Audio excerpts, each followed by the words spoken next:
আসসালামু আলাইকুম। কেমন আছেন আপনারা? আশা করি সকলেই ভালো আছেন। বেশ আ কিছুদিন পরে আপনাদের সামনে বড় একটা চাকরি নিয়োগ বিজ্ঞপ্তি নিয়ে আসলাম। তো এখানে পদ সংখ্যা হচ্ছে ১৫৯৬ জন অর্থাৎ অলমোস্ট ১৬০০ জন এখানে নিবে একসাথে।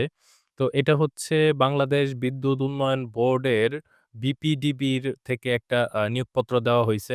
তো আপনাদের বলে রাখি এটার লাস্ট ডেট হচ্ছে আমরা লাস্ট ডেটটা একটু নিচে গেলেই পাবো। তো এটা শুরু হয়েছিল ২৪/১১/২৫ আর এটার লাস্ট ডেট হচ্ছে ১৫ তারিখ ১৫/১২ আ ২০২৫ অর্থাৎ আজকে হচ্ছে ১৩ তারিখ। আমি যত দ্রুত সম্ভব এই ভিডিওটা আজকে আপলোড করার চেষ্টা করব।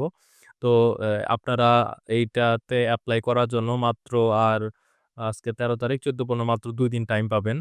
আর এখানে আমি আপনাদের আরো কিছু বলে রাখি। এটা আপনারা খুবই কম টাকায় এখানে আপনারা এপ্লাই করতে পারবেন। তো এখানে আপনারা ৳৫৬ এপ্লাই করতে পারবেন। তো কিভাবে এপ্লাই করবেন? কিভাবে এখানে কি করতে হবে?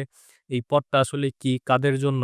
এভরিথিং থাকবে আজকের এই ভিডিওতে। ভিডিওটি যদি ভালো লাগে তাহলে অবশ্যই একটি লাইক দিবেন এবং তো চ্যানেলে নতুন হলে অবশ্যই একটি সাবস্ক্রাইব করতে ভুলে যাবেন না।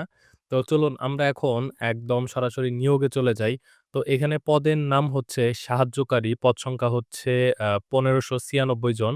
এখানে শিক্ষাগত যোগ্যতা আপনার কি লাগবে? এখানে প্রথমত এসএসসি সমমান সরকার অনুমোদিত কারিগরি ইনস্টিটিউট হতে এসএসসি সমমানের কারিগরি ট্রেড কোর্স পাস। অর্থাৎ আপনি এসএসসি, এইচএসসি বা সরকার অনুমোদিত কারিগরি থেকে কোনো একটা ট্রেডে অর্থাৎ এসএসসি, এইচএসসি সমমান হইলেই হবে সোজা কথা। আর দ্বিতীয়ত হচ্ছে এখানে কোনোভাবেই আ ৩য় বিভাগ বা 3rd ক্লাস এখানে নিবে না। এখন ১ম বিভাগ বলতে হচ্ছে ৩ পয়েন্ট বা এর উপরে আমরা জানি সিজিপিএ হচ্ছে ৩ থেকে ৪ পর্যন্ত এটাকে ফার্স্ট ক্লাস ধরা হয়। আর হচ্ছে ২ থেকে ৩ এর মাঝে হচ্ছে সেকেন্ড ক্লাস ধরা হয়। এখন আপনি যদি 2.99 ও পান তারপরে কিন্তু আপনার এটা ২য় বিভাগ বা সেকেন্ড ক্লাস ধরা হবে। তো আশা করি এটা খুব ভালোভাবে বুঝতে পারছেন আপনারা। বাংলাদেশ বিদ্যুৎ উন্নয়ন বোর্ডে নিয়োগের পর ২ বছর সময়ের মধ্যে তারা নির্ধারিত প্রশিক্ষণ ও অন্যান্য কর্মসূচিতে অংশগ্রহণ করবেন। উক্ত প্রশিক্ষণ ও কর্মসূচিতে অর্জিত ফলাফলের ভিত্তিতে প্রচলিত বিধিবিধান অনুযায়ী তাদের সাহায্যকারী এর শূন্য পদের বিপরীতে নিয়মিত নিয়োগ প্রদান করা হবে। আচ্ছা এরপরে হচ্ছে বর্ণিত পদের জন্য বয়সসীমা ১৫/১২/২০২৫ তারিখে ১৮ থেকে ৩২ বছর অর্থাৎ সর্বনিম্ন ১৮ এবং সর্বোচ্চ ৩২ বছর পর্যন্ত হইতে হবে ১৫/১২/২০২৫ নিয়োগ বিজ্ঞপ্তি পর্যন্ত অর্থাৎ লাস্ট দিন পর্যন্ত। বয়সের ক্ষেত্রে এফিডেভিট গ্রহণযোগ্য নয়। অর্থাৎ আপনার সার্টিফিকেট যেটা দিবে, আপনার সার্টিফিকেট যেটা বলবে সেটাই। আচ্ছা আমি আপনাদেরকে আরেকটু বলে রাখি, যেটা আসলে অনেকেই বলে না। সাহায্যকারী বলতে এখানে আসলে কি? এইখানে হচ্ছে আ এটা ৪র্থ শ্রেণীর একটা কাজ বা 4th ক্লাস একটা কাজ। তো এটার গ্রেড হবে আ ১৯। তো এখানে আপনার কাজটা আসলে কি হবে? আপনার কাজটা হবে আপনি এখানে অফিসের যে ফাইলপত্র আছে আপনি সেটা আনা নেওয়া করবেন। এরপরে কোনো সময় আপনার ফাইলপত্র এক জায়গা থেকে আরেক জায়গায় আনা নেওয়া করতে হবে। অর্থাৎ পিয়নের মতো আপনার কাজ করতে হবে। দেখা যাবে লাইনম্যান যে আছে তার সাথেও আপনার যেতে হইতে পারে। আবার মিটারে যে রিডিং আছে সেটাও আপনার কালেক্টের দায়িত্ব পড়তে পারে। তো আপনি যখন আরো অ্যাডভান্স হয়ে যাবেন, যখন আপনার কম্পিউটারের প্রতি দক্ষতা বেড়ে যাবে, তখন আপনার কম্পিউটারে টাইপিং আপনার এই কাজগুলাও করা লাগতে পারে। তো এই হচ্ছে মূলত সাহায্যকারীর কাজ। তো আমরা এখানে দেখি সরকার আমরা এ পর্যন্ত ২য় দেখেছি। তো ৩য় হচ্ছে সরকারি অথবা আধা স্বায়ত্তশাসিত প্রতিষ্ঠানে চাকরিরত প্রার্থীগণকে অবশ্যই যথাযথ কর্তৃপক্ষের অনুমোদন অনুপূর্বক আবেদন করতে হবে। অর্থাৎ আপনি যদি কোনো প্রতিষ্ঠানে অর্থাৎ সরকারি, বেসরকারি, স্বায়ত্তশাসিত কোনো প্রতিষ্ঠানে যদি আপনি কাজ করে থাকেন বা চাকরি কর্মরত অবস্থায় থাকেন, তাহলে আ কর্তৃপক্ষের অনুমোদন সাপেক্ষে আপনার আবেদন করতে হবে। প্রার্থীদের প্রাথমিকভাবে কোনো কাগজপত্র প্রেরণ করতে হবে না। লিখিত পরীক্ষায় উত্তীর্ণ প্রার্থীদের ব্যবহারিক প্রযোজ্য ক্ষেত্রে ও মৌখিক পরীক্ষার জন্য ডাকা হবে। উক্ত সময়ে আবেদন উল্লেখিত তথ্যাদির সমর্থনে প্রয়োজনীয় কাগজপত্রাদির মূল কপি ও ১ সেট সত্যায়িত কপি দাখিল করতে হবে। এটা আপনি যখন মৌখিক পরীক্ষায় যাবেন, যখন আপনাকে ডাকা হবে তখন। এরপর হচ্ছে মুক্তিযুদ্ধ, শহীদ মুক্তিযোদ্ধা ও বীরাঙ্গনা সন্তান। তো এগুলা হচ্ছে এইখানে যে কুঠা আছে, কুঠার কথা বলছে। আপনার যদি কুঠা থাকে তাহলে সেই ক্ষেত্রে মৌখিকের সময় আপনার এগুলো উপস্থাপন করতে হবে। আচ্ছা এখানে একটা বিষয় বলে রাখি, নাগরিকত্বের প্রমাণ হিসেবে ইউনিয়ন পরিষদ, পৌরসভা পৌরসভা, সিটি কর্পোরেশন। তো এখানে আপনার নাগরিক সনদপত্র একটা দিবেন আর হচ্ছে পরিচয়পত্র একটা ফটোকপি আপনার যখন মৌখিক পরীক্ষা হবে তখন আপনার নিয়ে যাইতে হবে, শেষ। নিয়োগের ক্ষেত্রে প্রয়োজনীয় বাংলাদেশের সরকার ও বাংলাদেশ বিদ্যুৎ উন্নয়ন বোর্ডের বিদ্যমান সকল বিধিবিধান পরবর্তীতে উক্ত বিধিবিধানের কোনো সংশোধন হলে তা অনুসরণ করা হবে। প্রত্যেকটা আসলে নিয়োগ বিজ্ঞপ্তিতে যেমন লেখা থাকে ঐরকমই। তো আমরা এখানে আরো একটু দেখি লিখিত, ব্যবহারিক, মৌখিক পরীক্ষায় অংশগ্রহণের জন্য কোনো টিএডিএ প্রদান করা হবে না। এগুলো আমরা জানি। আচ্ছা, তো এখন আমার মনে হচ্ছে আমি এখানে আপনাদের সাথে যেগুলো ইম্পোর্টেন্ট আমি সবকিছু আপনাদের সাথে শেয়ার করছি। তো এখানে আরো কিছু বিষয় আমি দেখব। এখানে আসলে কি, কি লাগবে? আচ্ছা, এইখানে আপনার আপনি যখন এইখানে এটা এপ্লাই করবেন, এপ্লাই করার জন্য কি লাগবে? আপনি এটা নিজে, নিজে এপ্লাই করতে পারবেন। তো যদি আপনারা কেউ এপ্লাই করতে না পারেন, আপনাদের যদি কোনো প্রবলেম হয় সেক্ষেত্রে আপনারা বলবেন। আমি আপনাদের জন্য আবার আরো একটা ভিডিও বানাবো যেখানে আমি খুব সহজে দেখায় দিব কিভাবে আপনারা এখানে এপ্লাই করতে পারেন। তো এই যে এখানে আপনারা লিখবেন HTTP অ্যাড্রেস বারে আপনারা Google এ চলে যাবেন। অর্থাৎ কোনো Chrome একটা ব্রাউজারে চলে যাবেন। ব্রাউজার থেকে আপনারা ফোন থেকে ইজিলি এখানে এপ্লাই করতে পারবেন। তো এই যে এটা লিখতে হবে না। এটা অটোমেটিক্যালি চলে আসবে bpdb.teletalk.com.bd। এই সাইটে চলে যাবেন। চলে যাওয়ার পরে আপনারা একটা পাবেন, লিঙ্ক পাবেন। ওইখানে আপনারা ক্লিক করলেই হয়ে যাবে। আচ্ছা, একটু আমি আপনাদেরকে দেখিয়ে দেই। bbdb.teletalk.com.bd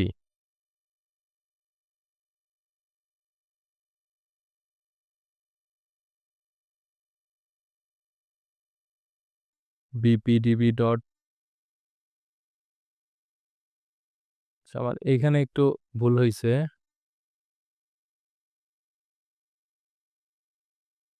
আচ্ছা, এই হচ্ছে সার্কুলার। এই যে কারেন্ট সার্কুলার, এই সার্কুলারটা আছে আমি এইটা ওপেন করি।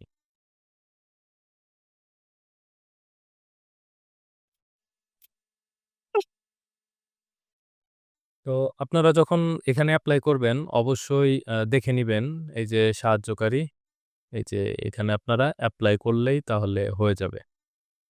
কারেন্ট সার্কুলার যেটা আছে অ্যাপ্লিকেশন ফর্ম, এই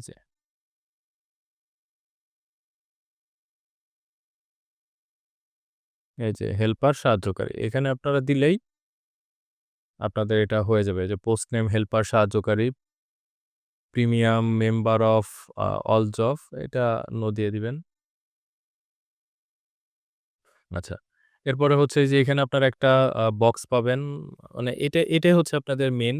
আর এটা খুবই সিম্পল। আমি আপনাদের দেখিয়ে দিচ্ছি। অ্যাপ্লিকেশন নেম, আপনার নাম, আবেদনকারীর নাম, ফাদারস নেম, মাদারস নেম, এগুলা যা আছে এগুলা সব আপনার জানা, সব আপনার জানা। এগুলা শুধু আপনিই পূরণ করবেন এবং আপনারটা আপনিই জানবেন।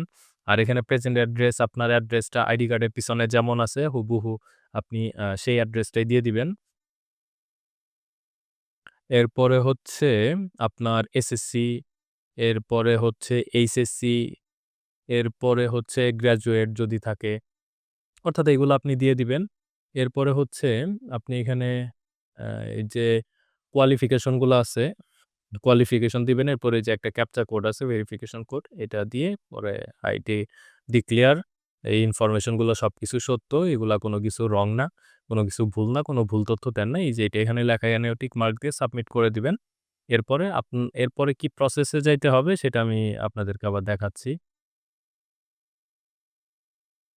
আচ্ছা, আমি এখানে চলে আসি। কোথায়? আচ্ছা, আপনি এরকমভাবে এপ্লাই করলেন। এপ্লাই করার পরে আপনাকে ওখানে একটা ইউজার আইডি দেওয়া হবে। আচ্ছা, অনলাইনে আবেদন প্রার্থী তার স্বাক্ষর দৈর্ঘ্য ৩০০ × ৮০ প্রস্থ। অর্থাৎ আপনার এখানে লেংথ এই যে এরকম লম্বায় হবে ৩০০ পিক্সেল আর প্রস্থ হবে ৮০ পিক্সেল। আমি যদি আপনাদেরকে একটু দেখাই, ভিডিওটা আসলে অবশ্যই একটু বড় হয়ে যাচ্ছে, তবুও আমি আপনাদেরকে একটু দেখাচ্ছি।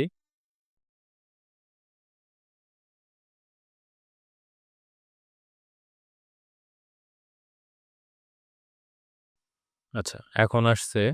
তো এখানে এই যে পিক্সেল, এখানে হচ্ছে ওয়াইড হচ্ছে ৩০০ হবে এবং হাইট হবে ৮০।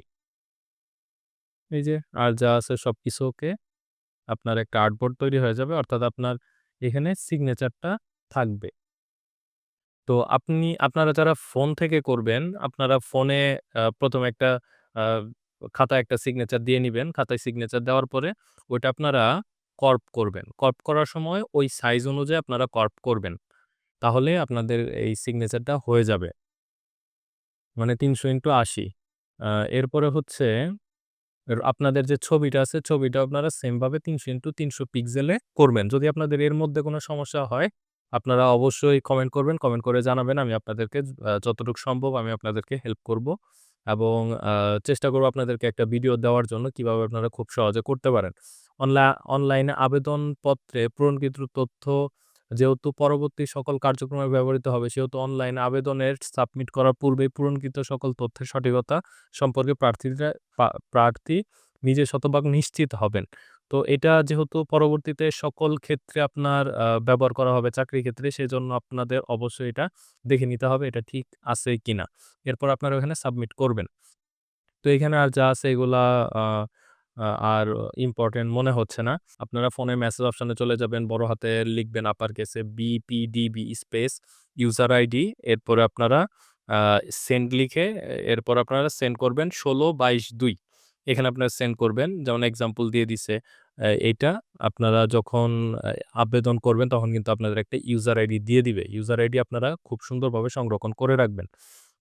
এরপর হচ্ছে আপনাদের অ্যাপ্লিকেশন নেম যে রিপ্লাই আপনার নাম চলে আসবে, ৳৫৬ উইল বি চার্জড এরকম একটা মেসেজ আসবে। ঠিক আছে?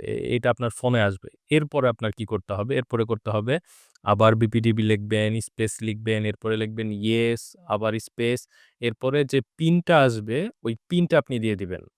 আমি আপনাদের যেমনভাবে বলতেছি, এই ভিডিওটা যদি আপনারা দেখেন, আপনারা নিজের আবেদন নিজে থেকেই করতে পারবেন এখন থেকে।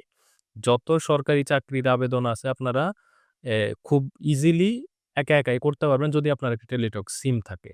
আচ্ছা, পিন লিখে সেন্ড করতে হবে ১৬/২২ নাম্বারে। এক্সাম্পল এইটা। এরপরে ইয়েস, এরপরে হচ্ছে এই যে এখানে যে কোডটা আছে সেটা অর্থাৎ পিনটা আছে আপনি পিনটা দিয়ে দিবেন। এরপরে আপনার এই যে এরকম আসবে congratulation applicants name payment complete successfully for BPDB এরকম একটা মেসেজ আসবে। তো এই হচ্ছে মূলত বিষয়। তো আশা করি আপনারা খুব সহজে এখানে এপ্লাই করতে পারবেন। তো এই পদটা কি? কারা এখানে এপ্লাই করতে পারবেন? কি শিক্ষাগত যোগ্যতা লাগবে? সবকিছু আজকের ভিডিওর মধ্যে ইনক্লুড করা আছে। তো ভিডিওটি যদি ভালো লাগে তাহলে অবশ্যই একটি লাইক দিবেন এবং চ্যানেলটি সাবস্ক্রাইব করতে ভুলবেন না। পরবর্তী ভিডিও পেতে অবশ্যই চ্যানেলটি সাবস্ক্রাইব করে রাখুন এবং বেল আইকনটি অন করে রাখুন সবার আগে ভিডিওটি আপনি পেতে। আপনার চাকরি জীবন শুভ হোক। আল্লাহ হাফেজ।